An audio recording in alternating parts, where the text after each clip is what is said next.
right, guys, it's panel Sunday, Q&A Sunday. Who's ready for this? Last year when we did our first panel Sunday, guys, everybody was like sad when we finished service. It was like, oh, why can't we, like, I'm okay with a 3-hour service today. Pastor Drew, when you're preaching, I'm okay with a 30-minute service, but today I want a 3-hour service. No, there's so much expectation I have for today, and I want to encourage you guys, grab out your notebooks, because there's not many times when we get to, when you have a question in a message, when you hear something on stage, that you just get to be able to fire it out there and hopefully see if that can get answered and get addressed directly. And one of the values that we have at Collective is we are people. We're all about authentic relationships, and we believe that God has called every single one of us to live a life on mission and live a life with great impact. And so we are not just one voice or a couple voices. We're an incredible body of Christ all together as a family of believers. And so we've got just a couple of the amazing people here at Collective that have powerful insights, experiences, and perspectives that we want to be able to help answer some of these questions that have been coming in throughout the whole series. And so if you've got questions, go ahead and throw it up on the screen. You can text your questions to 402-915-0975. But not a single person up here got here just by kind of winging it, right? No one's winging it in this, in relationships or in singleness or in dating, in marriage, in any of that. And you don't find yourself drifting and find yourself in the place where you want to be. And so I asked them for if we could get a couple different resources of books that have helped to shape their perspective, have helped to shape their relationships, or have helped to shape them. And we've got a couple different books here. One is like the dough. Why didn't we give this out last time? But we want to give out some of these books so that you guys and your relationships can be equipped. One of the number one books, if you look up Christian books on relationships, on marriage, on dating, it's The 5 Love Languages. It is an incredible book by Gary Chapman, and if you don't have this or you haven't gone through it, please go through this. We're giving out this one today. Who wants it? Come on, whoever. Come on. I saw your hand. Come on up. I saw your hand. I saw her hand first. Get away. Come on up. Come on up. Come on up. I see you. Here you go. Awesome. We got a couple more here that we still got.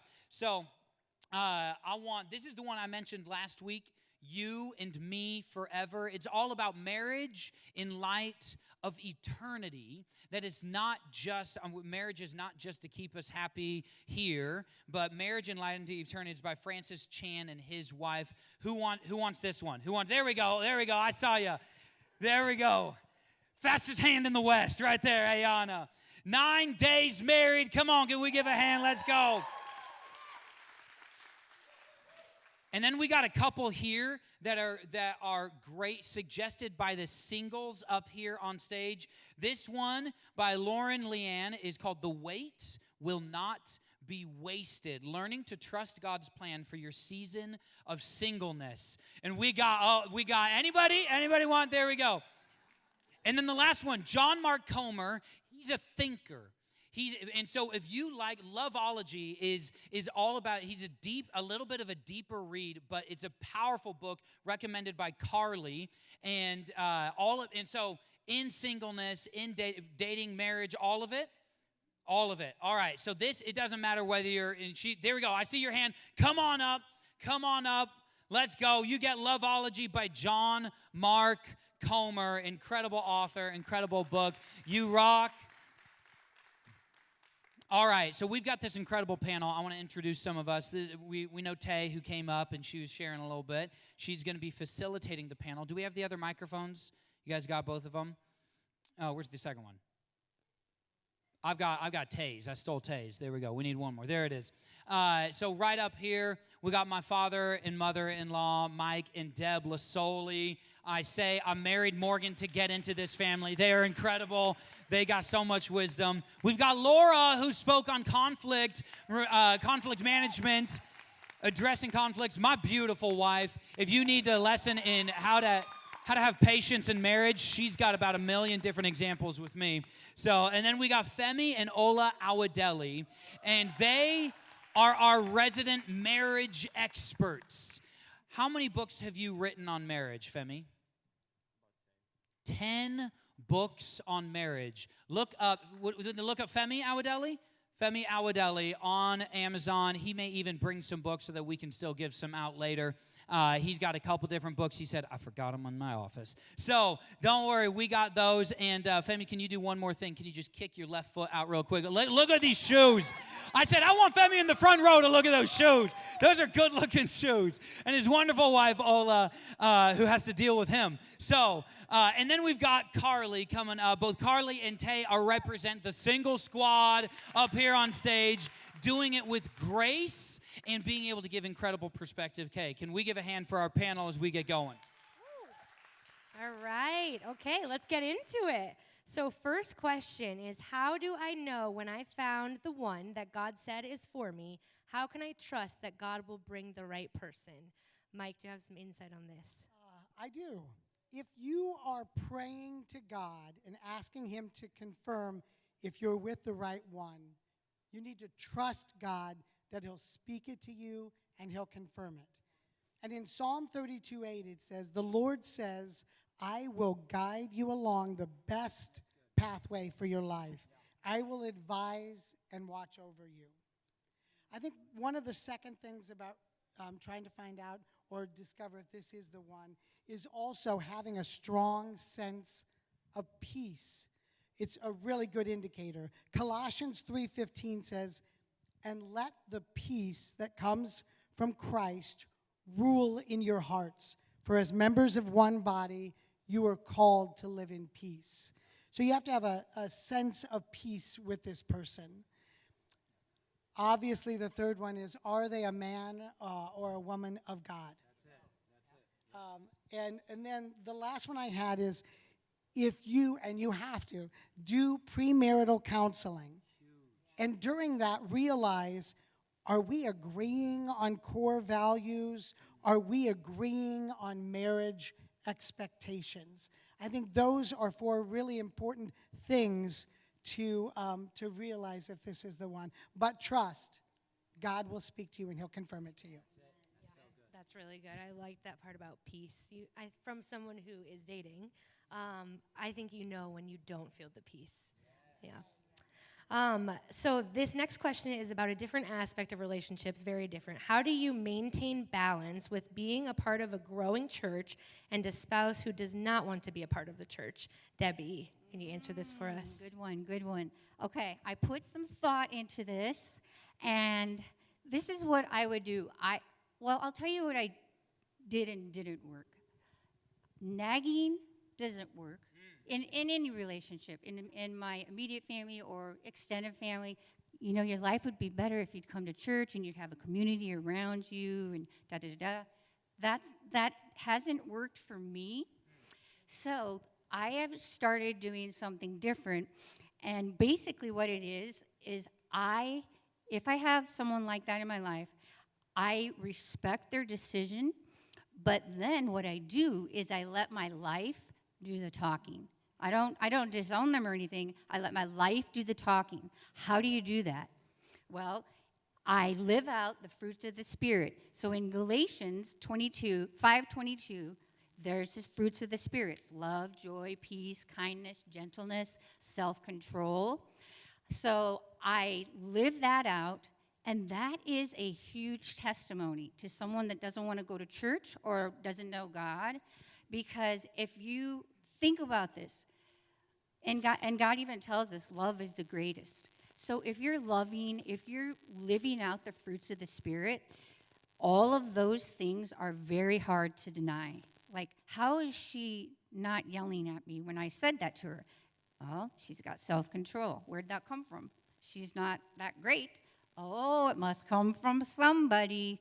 And so that's what I would say to that person. And then the second thing is, I would still serve in the area that I feel called to. Just because my spouse doesn't feel called to it, I would still serve in my area. And I also would get in a group and confide in that one person that is the same gender as me, and ask them if they would pray about it with me, because I had this happen at group last week. I had someone we were both dealing with physical, and I said, could you pray for me and I'll pray for you, because sometimes when you're going through this stuff, it's hard to pray for yourself. It just is. It's easier to pray for someone else. So I'd find that one person that you can trust, and you could say, could you believe for me? Could you believe with me for my spouse?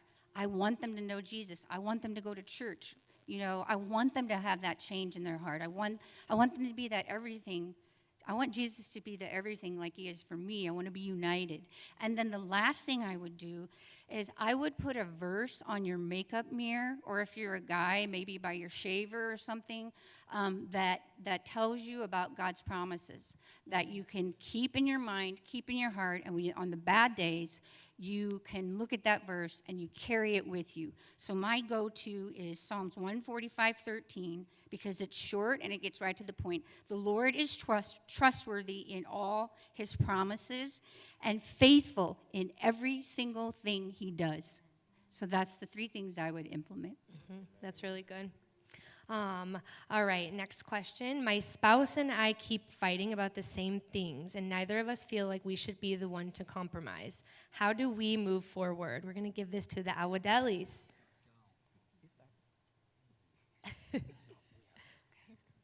Okay, so I feel Femi and I discussed this question, and we felt, okay, so a lot of times when we fight, those are just symptoms, right? It's like, why are we fighting, for real? What's in the what's down, deep down?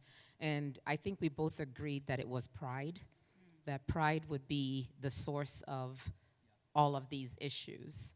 It would be pride, either, you didn't do this to me, you did this to me, why aren't we doing it this way, why are we doing it that way? So the pride was one big thing that we thought would be the situation. So I think a lot of times getting away from the top and taking a deep dive in why do we keep doing this? Just like we say in our Christian walk, in our Christian life, why do I keep going back and doing what's going on? So what is really at the bottom of it? And I'll let Femi Ephesians 5:21 says, submit yourself one to another. And verse 22 says, wives submit to your husband. Many like to quote 22, but not 21. The process of conflict resolution at home involves the man and the woman talking, and not with the mindset of who gets the last word or whose opinion is the best, but from the concept of you came from here, I come from here, and if there's still a stalemate, we go to God. That's one of the reasons you marry a godly man, so that God will direct him, and you as the woman, that's where the submission comes. And there are other processes in there, but if you are feeling that we're not compromising, my understanding after 23 years of ministry is that there's pride at the bottom of that. So I pray God will help us.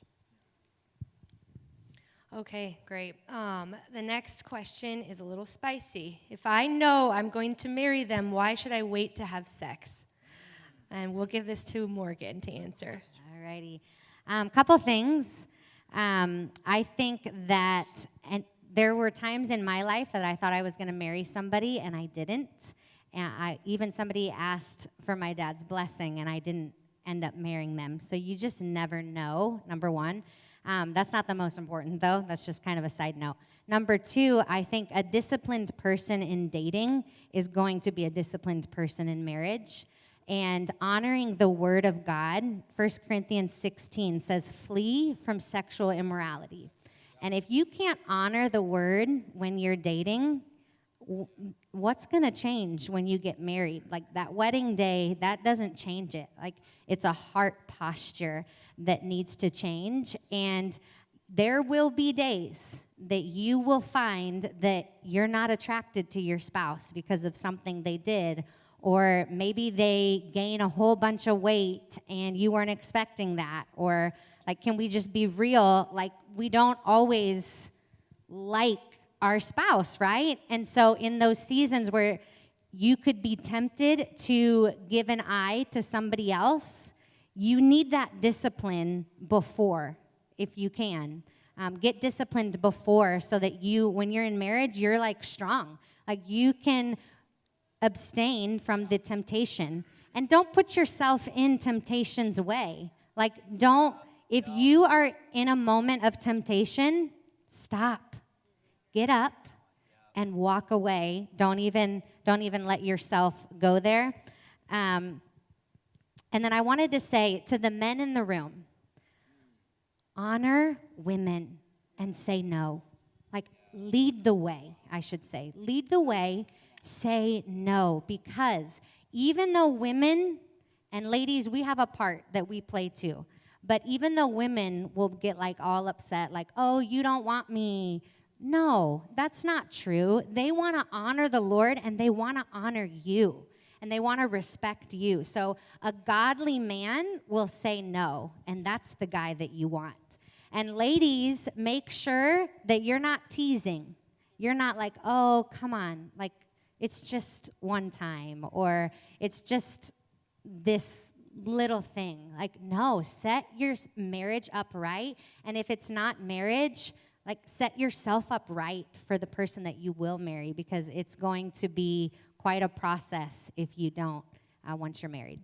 Yeah, and I want to say real quick, I think that's so powerful, and we have to realize in marriage, we're saying yes to an agreement together, right? Just like we talked about, God says he will take any yes from anyone. Now, here's the thing. Every single yes assumes infinitely more no's, right? When I say yes to something, I'm saying no to everything else. And so when I'm in marriage, if I'm saying yes to you, to my spouse, then I'm saying no to everyone else and all the other things that would be enticing. And I guarantee you it may be mind-boggling to you right now, but you will have a hard time in marriage. And there will be a time where you find someone else or a different situation more attractive than the relationship that you are in right now. And in that moment, will you have strengthened? Will you have already used that muscle of, no, I've said yes here, and so I've said no to everywhere else. And it's such a beautiful, perfect time of going, I'm saying yes to my spouse, and I'm saying yes to having a marriage that honors the Lord. I want the blessing of the Lord on our marriage. And so the night before the wedding is not a blessed night. The night of the wedding and after the wedding, hallelujah, it's blessing, right? And that is good. But we got to recognize, what am I saying yes to? And therefore, what am I saying no to? That's good. I also love the quote you said, Morgan, about if they're not disciplined before marriage, they're not going to be disciplined within marriage. Okay, so next question is, what should I focus on before I get married, and how do I wait well? We are going to get an answer from Carly. Yeah, I think the way to wait well, which this is an answer to everybody, not just those in singleness, is to find contentment. Because if you're not content, you're going to, with being single, then you're going to get married and you're going to be like, okay, now I need kids. Okay, now I need my kids to grow up. Now I need to retire. And you're just going to keep that discontentment on. So be content with what God gives you and with what he doesn't give you. The Bible says that his ways are higher than ours and his thoughts are higher than ours. So I trust God to know me better than I know myself. So if he does give me a husband, I trust that's for my best. If he doesn't, I trust that that's for my best. So I've found trust and contentment in him. And I think the things to focus on before you were to get married, just get healthy, right? Just get emotionally healthy, spiritually healthy, spend extravagant time with Jesus, because you typically attract what you exude. So then you'll attract somebody who's healthy and loves the Lord. Or if nobody comes along, then you're healthy and love the Lord, and it's a win-win. So, just enjoy singleness and know that it's not a time of just no responsibility, no kids, but it's a time of maybe greater responsibility to the Lord, because I can serve Him now differently and maybe even in more ways than when I get married. So. That's really good. I couldn't have said that better. But the only thing that I would add in that book that you got, there's a quote that I love that says, when you don't trust the process, trust the God of the process. And the contentment is, I think, the biggest thing in the waiting season. We don't want something that God doesn't want for us, and He knows us better. So regardless of the heartbreak, the relationships that have failed, He's intentionally directing us to the right relationship, and we have to trust that. Also, in the waiting well, the last thing I'll say on this, I think something that was also in that book, I wish I thought of this, but I didn't, that has helped me in like the waiting season. I know how it feels. I have been in 20 weddings. I've been in so many weddings, and I know how it feels to be in your 30s and all your friends are married with kids, and you just feel like, like, when is it going to happen for me? Or when am I going to move to that next phase of life? And that book has a quote also that says, God has something specific for you here, even if your friends and family are there. And I thought that is so helpful for me, because, like, you got to live your life. And I think, like you said, Carly, you attract what you exude. So if you're living your life, you're serving, you're healthy, it will come. This one is totally different vibe. Ever since we had kids, our friendship and connection has plummeted. How do we find each other again while raising kids? No one better to answer this than Laura, with all of her kids. I got some answers for this one.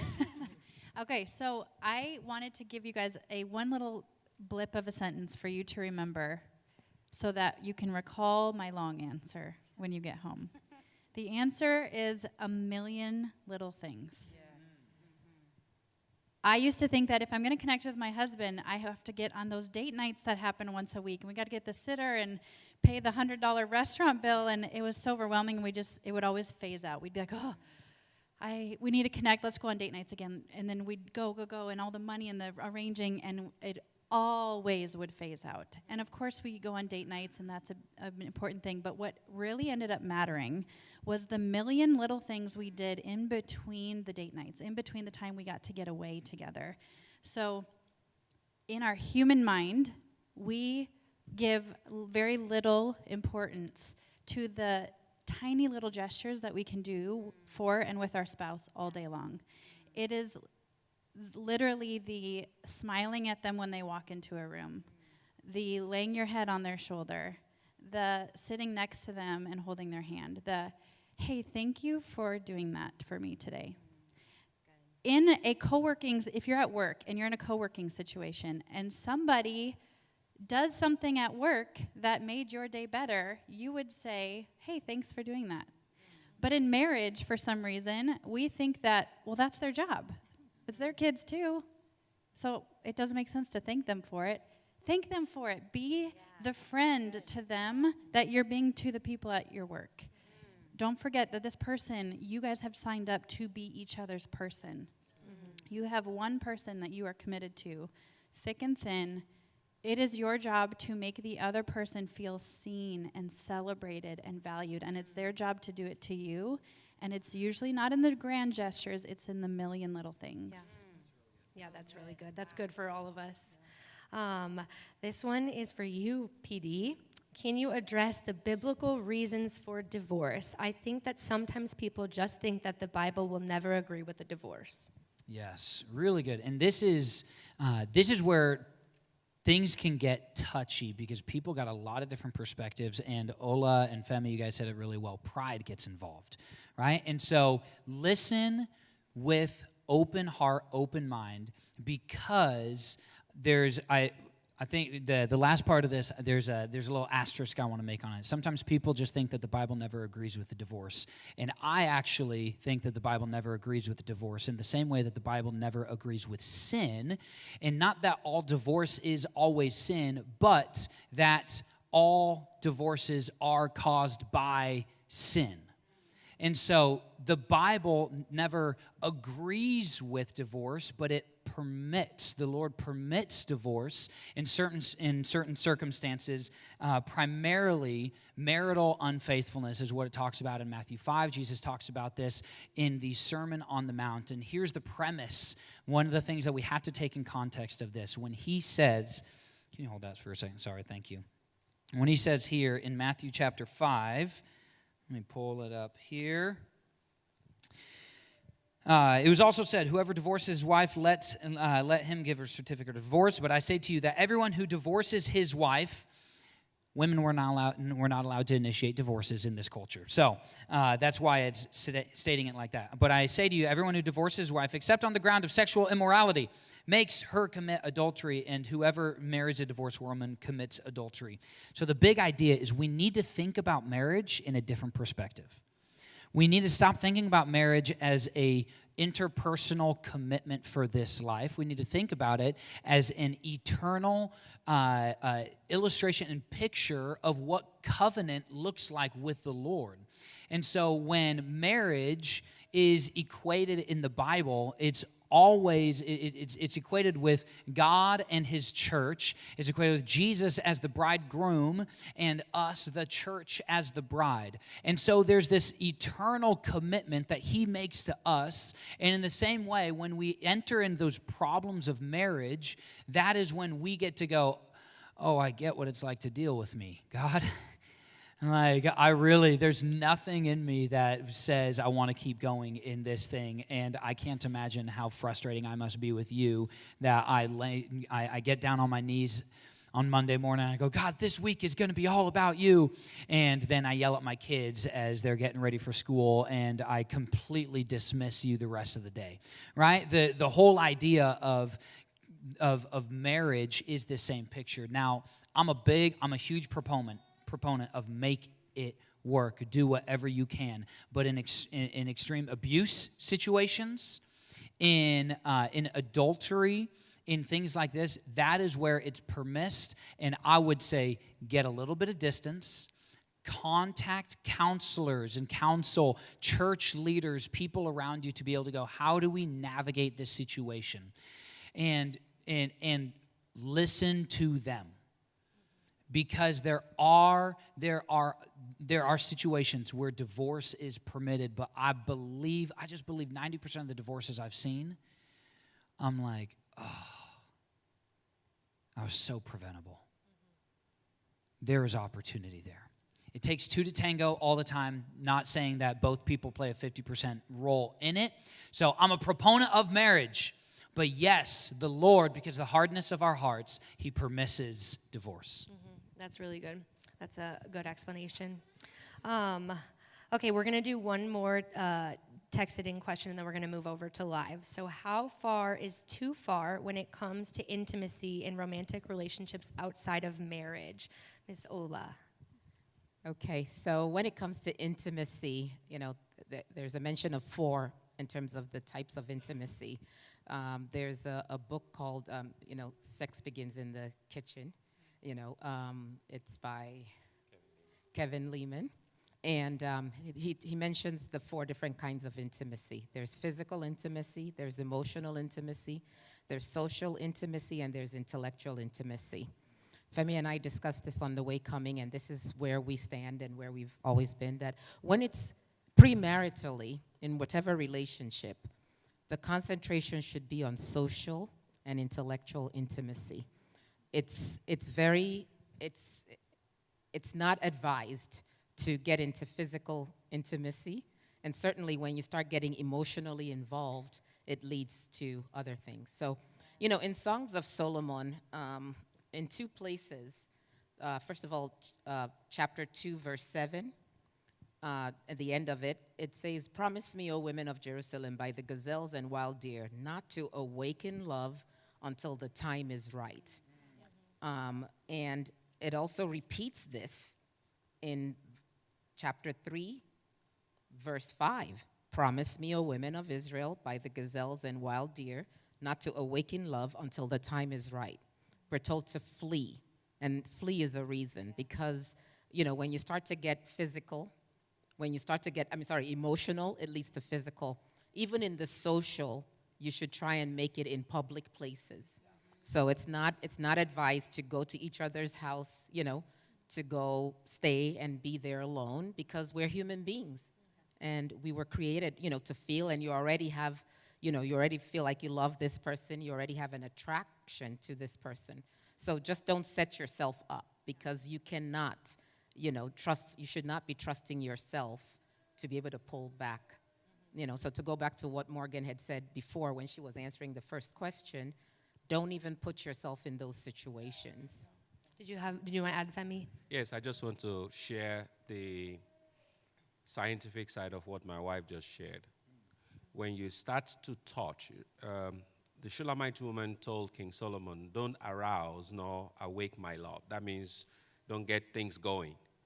And what she's saying is, for those of you who know biology, when you start to touch the person that you have feelings for, your body releases serotonin. Okay? Releases serotonin. In case you don't know, you can Google it. And once serotonin is released, if you continue, another hormone is now released. That hormone is called oxytocin. And once oxytocin is released, speaking in tongue will not help you. Okay, quote that. And nobody makes out like this. Morgan. Like your hands, they don't just stay at your side, right? Like you kind of have to touch, right? So just don't do that. Thank you for that. Well, this one is a text. This is a live question, but sort of on the same note. What kind of sex is unholy or unacceptable within marriage? Does anyone want to answer this one? I'll take that. Okay. So, I think we're speaking Christianese when we start to say unholy, right? And you talk about sex, really. How far is too far is as far as one person is, is there something as less far? The closest boundary setter. Thank you. Thank you for that. Yes. So the closest boundary setter is how far you go in a marriage.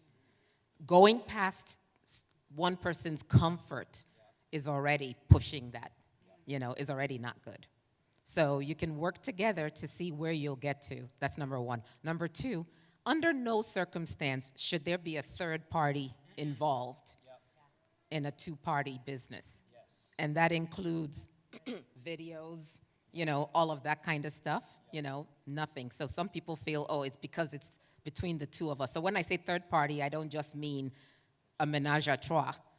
I mean even videos, magazines and all that. Having said that, there are educational and even books written by Christians where that's called the act of marriage or the act of sex, act of marriage. There's one act of marriage, and then there's the act of marriage for those of us over 40.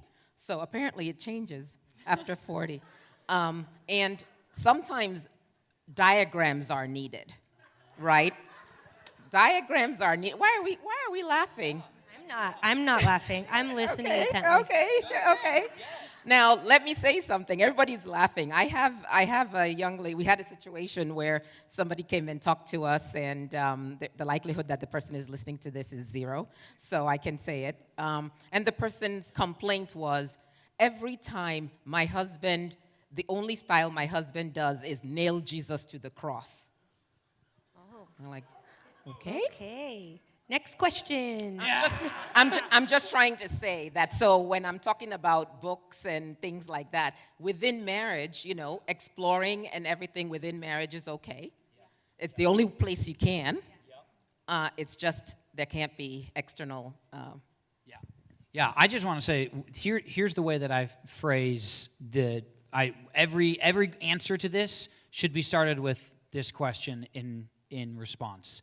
What does the Bible say? That's it. And I grew up in under the teaching that where the Bible speaks, I shut up, right? Where the Bible speaks, I don't speak, and I'm not going, let me tell you about my thoughts and my opinions on it. No, the Bible's made it clear.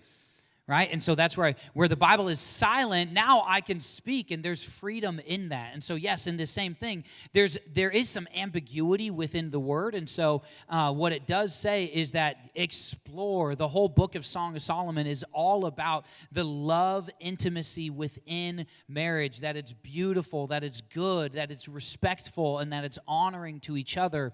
But at the same time, there's also, we got to look at each other's convictions and in being honoring in that. If I was to go somewhere that is beyond a conviction of my wife, then outside of these biblical things of like, it's a party of two, it is like, these are things that are hard boundaries, don't make anything around that. Within that play area, I still got to make sure that I am honoring my wife, or I am committing sin. Yeah, that's good. Okay, another text-in question was, as a single lady, how do you find your person? Do you seek out to find them, or do you let them find you? And is there a biblical way to do this? You can start, Carly. I'll add. I don't think you just sit back in your house and expect somebody to come knock on your door. I think that's kind of an unlikely thing to happen. I don't necessarily pursue guys, but I think it's okay to let people know that you're interested in that. Like I have a couple friends that I would trust to set me up, and I think that's a good way to go about it because I trust my friends and they know me rather than just a blind date. So I think more of the biblical model is that a man would pursue and seek after a woman and lead a relationship, but I don't think we have to be afraid to, even in Song of Songs, the woman is like saying like, yes, you can pursue me, and yes, this is good. So you can be eager about it and let him lead. Yeah, that's good. I to add to that, you can go, Mom. Mm-hmm. I just want to say, so Mike and I, we've been married 37 years, and one of the things, yes, I just want to make sure people have their eyes open to this thing, because Mike and I are two totally different people, and even as we are married, we realize how different we are. It's unbelievable, kind of. But one of the things that attracted me to him was we were talking about make sure your foundation is the same. That's important. I want to get that straight. One of the things that attracted me to him was his confidence and his decision making. He is a good decision maker, and that's something that I'm scared to make a decision. I've always been afraid of it. I don't want the consequences, so sometimes I let him make it. But those are things that really attracted me to him, and those were my weaknesses. And then he doesn't have all the same interests that I have, and that is okay. You know what we've learned to do? I celebrate the things that he loves, and he's learned to celebrate the things that I love because they're not the same. And that's been quite an adventure because we don't have the same interests. So just keep your mind open to that, because sometimes young people say, well, they got to be this, they got to like this because I like it, they got to like this. That's not necessarily true. You can look outside of that. Yeah, the only thing I wanted to add to that was in singleness, and I think this is not always what we hear at church is like, God isn't going to give you what you're not praying for. Pray for big things. But I think it can be helpful to pray for small things when you're dating, like an encouraging run-in, or maybe a shift in perspective about someone that's in your life, or maybe hoping that you'll just have a good date. Like small things every day seem more doable to me, I can relate to that more than like, God, I pray for a godly husband. Like he's not just going to fall into my life. So small things seem a little less discouraging within a season of singleness. And Debbie, you kind of answered the next text in one, but I'll read it. In a relationship or a marriage, how do you strike a balance between selflessness, likened to Jesus' example, and the risk of losing your individuality? Wow. Say it again. In a relationship or marriage, how do you strike a balance between selflessness, like Jesus' example, and the risk of losing one's individuality? Holy smokes. We were just talking about this last night. Yes, we were. Not knowing about this question. And Mike gave me his answer, so I'm going to let him answer that. Okay. And if I can think of anything to add, I will. I think I do a good job of pretty much most of the time trying to put Deb first. But I probably in the last 10 years have decided I'm not going to lose myself in putting her first. I still want to be who I am. I still want to enjoy, life the way that I want to enjoy it. I want to make her happy, but there are times when she's like, I want to go here and do this with this group of people, or I want to go to this event. I will say, listen, I love that you love that, but I'm not going to do that with you today, because today I have planned to take some time to do what I like to do, to spend some time, maybe with the Lord or just doing different things, and I can't lose that. And I say, are you okay with that? And we've learned to be okay with that. But I got to communicate that to her. Listen, I am not feeling this. I love you. I love that you love to go to 450 basketball games and hockey and volleyball, and I'll go to 12 of them. But that's my limit, because then I'm doing all this and I'm getting mad about doing it. And I don't want to get mad about doing it. I want to enjoy the time that I have with her, but I don't want it to take away where I'm like, I hate being here. And so I stop myself before that, and I go, I can't do that. Yeah. And she's like, okay, it's taken us time to get there, but we're there. Yeah.